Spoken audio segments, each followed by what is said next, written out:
आपको ये सोचना चाहिए कि गलत जगह छापा मार दिया बीजेपी ने। लगता है डिजिटल इंडिया की गलती हो गई। उनसे बड़ा कौन है? जिन पे धाराएं कितनी लगी हैं, उनसे ज्यादा मुकदमे किसी मुख्यमंत्री पर हुए हों तो बता दो हमें। उन्नाव की धरती जो हमारे क्रांतिकारियों की धरती रही है, कलम और तलवार की धरती रही है, वहां से एक अगली भविष्यवाणी भी करता हूं, समाजवादी सरकार बनने जा रही है। समाजवादी पार्टी के राष्ट्रीय अध्यक्ष अखिलेश यादव समाजवादी विजय रथ यात्रा लेकर उन्नाव में जनता के बीच पहुंचे और कहा कि भारतीय जनता पार्टी से झूठी कोई भी सरकार देश में नहीं है।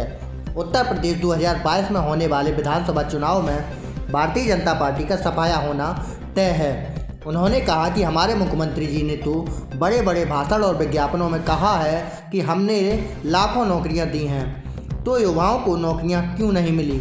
जब समाजवादी विजय रथ यात्रा निकला है, आने वाले समय में इस झूठी सरकार का सफाया होगा।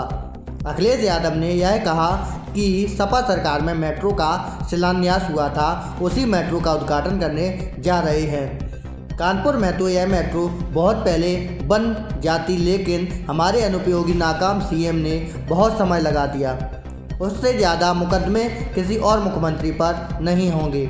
उन्होंने कहा कि भारतीय जनता पार्टी की सरकार झूठी सरकार है। इससे तो यह भी कह दिया कि ऑक्सीजन ने कि किसी की भी जान नहीं गई।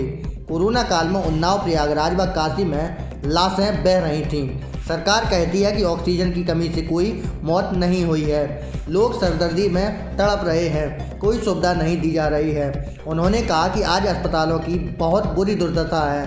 अस्पतालों में इलाज, दवाइयाँ, बेड नहीं हैं। आज लोग अस्पतालों में तड़प रहे हैं, लेकिन यह सरकार कोई इंतजाम नहीं कर पा रही है। सपा मुखिया ने कहा कि अभी भी नौजवानों को लैपटॉप नहीं मिला है।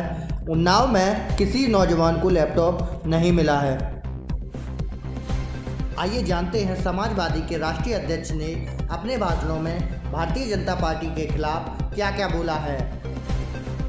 जैन ने जो इत्र बनाया था, आप लोगों के माध्यम से, पत्रकार साथियों के माध्यम से ये प्रचार किया गया कि वो समाजवादी पार्टी का। दोपहर आते आते हमारे पास जागरूक पत्रकारों को भी समझ में आ गया समाजवादी पार्टी से कोई रिश्ता नहीं है, तो वो भी पलट गए दोपहर के बाद तक। सुबह तो यही हेडलाइन चल रही थी, समाजवादी पार्टी का इत्र कारोबारी। लेकिन मुझे खुशी है, दोपहर आते आते हमारे पत्रकार साथी भी समझ गए कि समाजवादियों से कोई लेना देना नहीं है। आपको ये सोचना चाहिए कि गलत जगह छापा मार दिया बीजेपी ने, अपने ही कारोबारी पे छापा मार दिया। उसकी सीढ़ियां निकलवाइए। अगर एक एक भाजपा के नेता का नाम ना निकले तो बताइएगा हमें। जो पीयूष जैन, जिनके वो घर में छापा पड़ा है, जिनके यहाँ अभी भी नोट निकलने, अब तो नोट निकलना बंद हो गए हैं। बेसमेंट में नोट निकले, दीवालों में नोट निकले, लॉकर्स में नोट निकले। जिम्मेदार कौन है? वो छापा मारना चाहते थे इत्र वाले के यहाँ, उसका नाम था पुष्पराज जैन, इनका नाम था पीयूष जैन। लगता है डिजिटल इंडिया की गलती हो गई। पुष्पराज जैन की जगह पीयूष जैन आ गए, तो पीयूष जैन के यहाँ छापा मार दिया। और सोचो क्या निकला। सोचिए, उत्तर प्रदेश में इतना रुपया किसी का नहीं निकला होगा।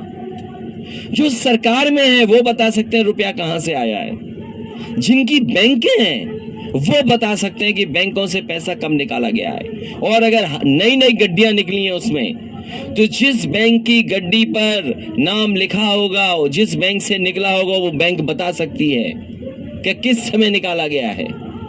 उसकी पर्ची पे भी लिखा होगा कि किस ब्रांच की है, किस तारीख की वो गड्डी है। और नंबरों से सरकार जान जाएगी आखिरकार कहां से निकला है पैसा।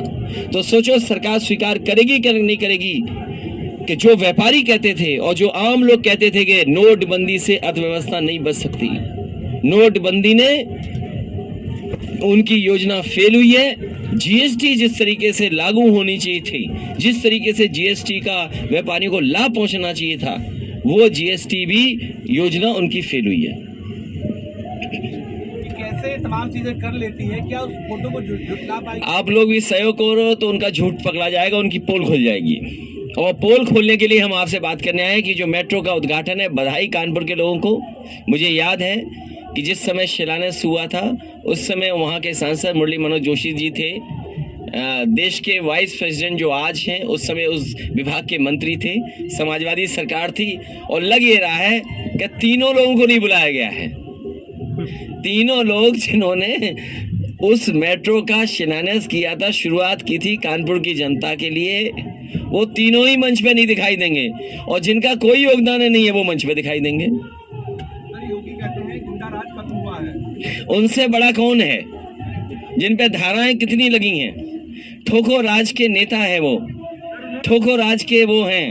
उन्होंने जो मुकदमे बंद किए उसको सरकार जाएगा। उनसे ज्यादा मुकदमे किसी मुख्यमंत्री पर हुए हों तो बता दो हमें। सरकार आई तो दोबारा मुकदमे खोले जाएंगे। ये अलग विषय है, लेकिन कानूनी क्या होगा देखा जाएगा। सर शिक्षक भर्ती में आरक्षण घोटाला हुआ, सरकार आएगी तो क्या दोषियों को जेल भेजा जाएगा सर?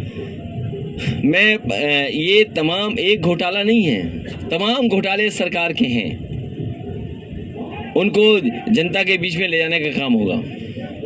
सर आपकी दो भविष्यवाणियां सच साबित हुई है। कृषि कानून को लेकर पहले ही आपने कह दिया था कि कानून वापस हो सकता है, उसके बाद आपने कहा था कि आईटी की रेट भी बढ़ सकती है तमाम मेरे कंपेन को रोकने के लिए। तो अब क्या बीजेपी के पास अब कौन सा कदम बचा होगा, आपको क्या लगता है? उन्नाव की धरती जो हमारे क्रांतिकारियों की धरती रही है, कलम और तलवार की धरती रही है, वहां से एक अगली भविष्यवाणी भी करता हूं। अगर जो बात आप कह रहे हो कि जो भी भविष्यवाणी की है वो ठीक निकली है, तो एक और भविष्यवाणी समझ लो, समाजवादी सरकार बनने जा रही है। पूरी तरीके से किसान, नौजवान, व्यापारी, हर वर्ग के लोग तैयार हैं इस भारतीय जनता पार्टी को हटाने के लिए। ये वही जगह है जहां पर हजरत मोहानी जी ने जन्म लिया और इंकलाब का नारा दिया। उन्नाव में इंकलाब होगा, 22 में बदलाव होगा। उन्नाव से इंकलाब होगा, 22 में बदलाव होगा। Sir phone tape